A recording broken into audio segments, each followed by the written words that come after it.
بحلقتنا لليوم رح نكمل شرح عن طنجرة نينجا 14 بواحد، ونتعرف مع بعض عن النظام الثاني نظام البخار اللي بيميز طنجرة نينجا 14 بواحد، ونشوف طريقة عمل كل برنامج موجود فيه لنحصل على وجبات خرافية وبأسرع وقت ممكن بهذا النظام. بالإضافة لذلك رح نشوف النظام الثالث نظام الضغط يلي بيميز طنجرة نينجا 14 بواحد، ونشوف الاختلاف بين الثلاث برامج الموجودة فيه يلي بتحدد الوقت يلي بنطلق فيه نغم البخار، وبنحصل على وصفات بسرعة خيالية وبطعم لا يقاوم. جهزوا لنا قهوتكم ويلا نبدأ. كيفكم متابعينا؟ إن شاء الله أموركم بخير. رح نبدأ بالنظام الثاني نظام كومبي ستيم نظام الخبز بالبخار.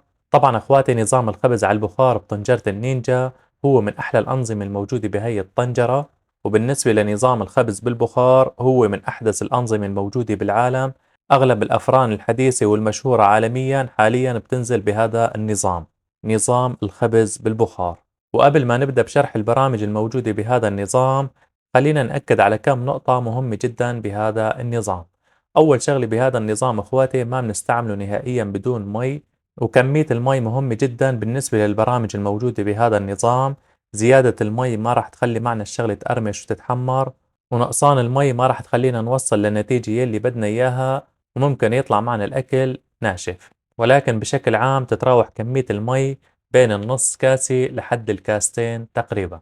أما بالنسبة للنقطة الثانية المهمة جدا كمان بهذا النظام إنه ما نفتح الغطاء بداية البرنامج، لأنه في حال فتحنا الغطاء رح يطير البخار يلي شكلته الطنجرة بالكامل، ورح يصفي البرنامج عم يشتغل مثله مثل برنامج القلاية الهوائية بدون بخار. لهيك منحاول قدر الإمكان ما نفتح الغطاء بهذا النظام إلا في حال كنا عم نجرب وصفة جديدة ولسه ما بنعرف الوقت بالضبط، فبنفتحه بالفترة الأخيرة وقت بتكون خلصت البخار وبصفي هي بس عم تحمر. وسؤال متكرر بالنسبة لهذا النظام إنه الصمام بيكون مفتوح أو مسكر، فبهذا النظام مو مهم إذا كان الصمام مفتوح أو مسكر، ولكن يفضل نتركه مسكر كرمال ما يتعبى الصمام زيوت من الطبخة يلي عم نعملها. خلينا نبدأ بالبرنامج الأول برنامج ستيم ميلز برنامج الخبز بالبخار والقرمشة. نستعمل هذا البرنامج لشوي اللحوم بشكل عام وخاصة الفروج، لأن بهذا النظام نحصل على لحم طري من جوا ومن برا مقرمش ومحمر.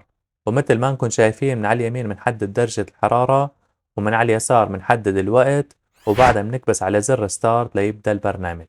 أما بالنسبة للبرنامج الثاني برنامج ستيم اير فراي برنامج الشوي بالهواء الحار والبخار، فهذا البرنامج مثله مثل البرنامج الأول ولكن بيعطي حرارة أنشف، فالشغلة يلي بدكن إياها يكون قلبها أنشف شوي ومن برا محمرة أكتر نستعمل البرنامج ستيم اير فراي. أما إذا بدنا إياها تكون أطرى من جوا فبنستعمل برنامج ستيم ميلز.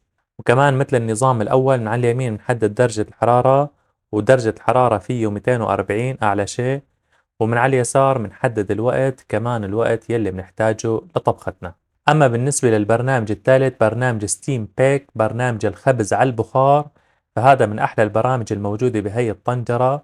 نستعمله لجميع المخبوزات بشكل عام، المخبوزات يلي هيك بدنا يطلع قلبها طري وغير شكل مثل المحلات وأحسن بنستعملها على هذا البرنامج. وطريقة عمل هذا البرنامج أخواتي كمان سؤال متكرر عليه. بالبداية راح تبلش تخبز الطنجرة على البخار خلال مرحلة تحضير البخار، وراح تطول هاي المرحلة تقريبا حوالي 20 دقيقة، وبعدها بتبلش تعد الوقت يلي احنا حددناه، وبهاي المرحلة بتكون عم تخبز بالهواء الساخن، وبس خلص الوقت بتكون مخبوزاتنا جاهزة وعلى كيف كيفكم. ونفس الترتيب يا اخواتي من على اليمين بنحدد الحرارة، ومن على اليسار بنحدد الوقت، وبعدها بنكبس على زر ستارت بيبدأ البرنامج. أما بالنسبة للبرنامج الرابع والأخير بهذا النظام برنامج ستيم بريد، واللي هو برنامج خبز الخبز البخاري. طبعا هذا الخبز إخواتي مشهور بآسيا وبأوروبا، بالوطن العربي شوي قليل، ولكن إخواننا بالجزائر والمغرب في عندهم أنواع تقليدية لهذا الخبز وبسموه خبز مفور. إخواننا بالمغرب والجزائر كتبوا لنا بالتعليقات إذا معلوماتنا صحيحة ولا لا. ومبدأ عمل هذا البرنامج بالبداية راح تبلش تشكل بخار بكمية كبيرة طبعا خلال عملية تحضير البخار، وبعدها بتبلش بعد الوقت وبتبلش تعطي حرارة عالية، وبتساوي تقريبا ضغط بتسكر الفتحات اللي على الجناب كرمال تضغط البخار جواتها، وبنفس الوقت تعطيه حرارة، فتقريبا بيستوي الخبز تحت ضغط البخار والحرارة. وأكيد بنقدر نستفيد من ميزة هذا البرنامج من ضغط الحرارة والبخار بأكلات تانية. راح نشوف إن شاء الله بالمستقبل إبداعات هذا البرنامج ونخبركم فيها بالفيديوهات القادمة. ومثل إخواته يلي قبله، من على اليمين بنحدد درجة الحرارة، ومن على اليسار بنحدد الوقت، وبعدها بنكبس على ستارت ليبدأ البرنامج. وهيك بنكون خلصنا من برامج النظام الثاني، نظام ستيم. طبعا بطنجرة نينجا 14 بواحد بيجي 4 أنظمة، بطنجرة نينجا 15 بواحد بيجي زيادة برنامج بهذا النظام. ننقل على النظام الثالث، نظام بريشر أو نظام الضغط.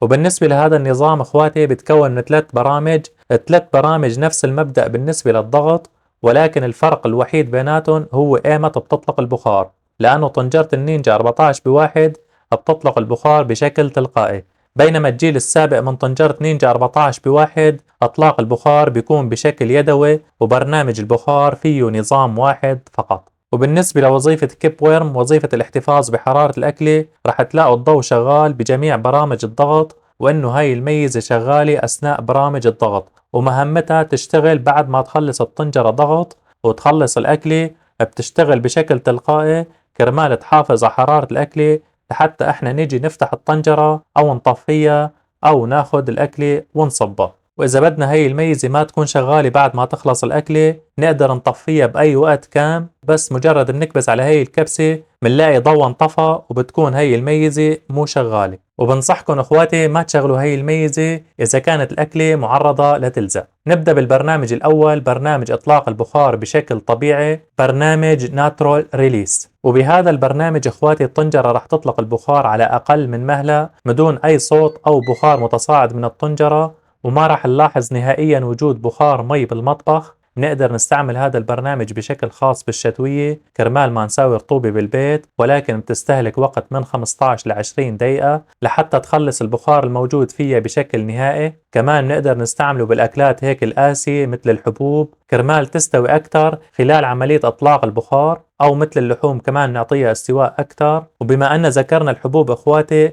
رح لكم عن ملاحظة مهمة جدا بالنسبة للحبوب يلي بتشكل رغوة معنا مثل الفول والحمص والعدس إلى آخره. إخواتي هاي الأكلات تعتبر شوي خطرة بطنجرة النينجا، ولازم ننتبه وقت منساويها لأنه بتفور. فأنا بنصحكم إذا كنتوا عم تستعملوا كمية كبيرة لا تسووها غير على برنامج ناتورال ريليس إطلاق البخار بشكل طبيعي، لأنه في حال استعملتوا برنامج كويك ريليس إطلاق البخار بشكل سريع راح تفور المرأة خلال عملية إطلاق البخار وتصير على الوشيعة، وممكن تلاقوا الرغوة طلعت من الغطاء وراح تخرب لكم الطنجرة وتساوي لكم مشاكل وممكن تكون خطرة لا سمح الله. أما بالنسبة لضبط البرنامج فبنقدر نحدد من على اليمين ضغط منخفض أو ضغط مرتفع، HE ضغط مرتفع و LO ضغط منخفض. والفرق بين الضغط المرتفع والضغط المنخفض، الضغط المرتفع بنقدر نستعمله للشغلات القاسية واللي بدها وقت طويل لحتى تستوي مثل اللحمة والحبوب، أي شيء بده وقت طويل نقدر نستعمل HE ضغط مرتفع وراح يصير معكم بأسرع من السرعة. أما بالنسبة ل LO الضغط المنخفض،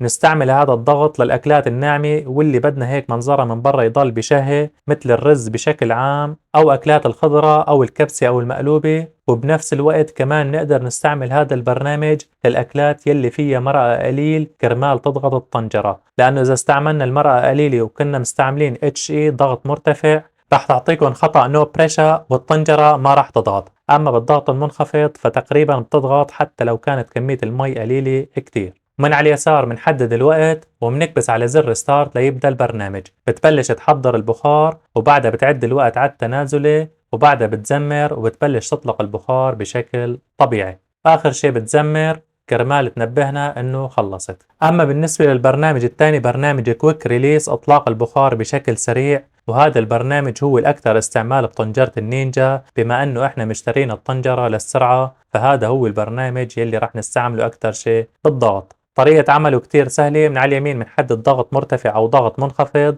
ومن على اليسار بنحدد الوقت وبنكبس على زر ستارت ليبدأ البرنامج. بتبلش تعد الخطوط لحتى يصير 8، بتحضر البخار وتقريبا بتستهلك حوالي 15 ل 20 دقيقة إذا كانت الطنجرة مليانة، وبعدها بتبلش تعد الوقت بعد تنازلي لحتى تخلص، بتعطي زمور طويل كرمال نبعد عنها وبتطلق البخار بشكل تلقائي. وبس خلصت إطلاق البخار بتزمر وبتكتب open lid يعني افتح الغطاء وبتكون جاهزة طبختنا. أما بالنسبة للنظام الثالث نظام ديليت ريليس إطلاق البخار بشكل متأخر، طبعا هذا البرنامج كتير حلو ومهم، ولكن كتير أشخاص بخربطوا بهذا البرنامج وما بيعرفوا يضبطوه بشكل صحيح. مثل ما انكم شايفين هذا البرنامج مجرد نزلنا عليه رح يطلع عندكم رمز البخار بجنب نوعية الضغط، وبهذا البرنامج رح نضبط الوقت مرتين، مرة لوقت الطبخ ومرة الثانية لوقت إطلاق البخار، فركزوا لي شوي كرمال تعرفوا تضبطوا هذا البرنامج.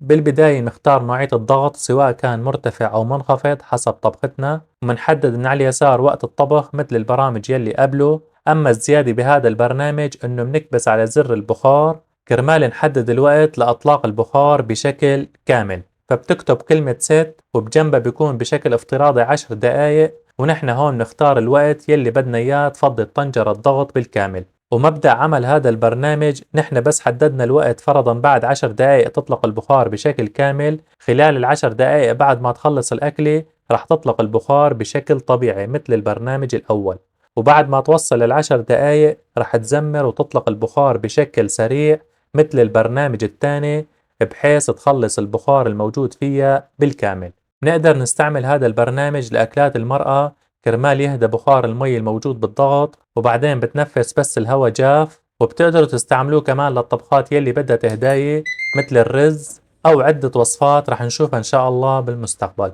وهيك اخواتي بنكون خلصنا كمان النظام الثالث نظام الضغط. بتمنى إن شاء الله يكون هيك الشرح عجبكم، وإذا وصلتوا لنهاية الفيديو لا تنسونا من إعجاب وتكتبوا لنا بالتعليقات تم كرمال نعرفكم وصلتوا لنهاية الفيديو، وتشتركوا بالقناة ليصلكم كل جديد أول بأول.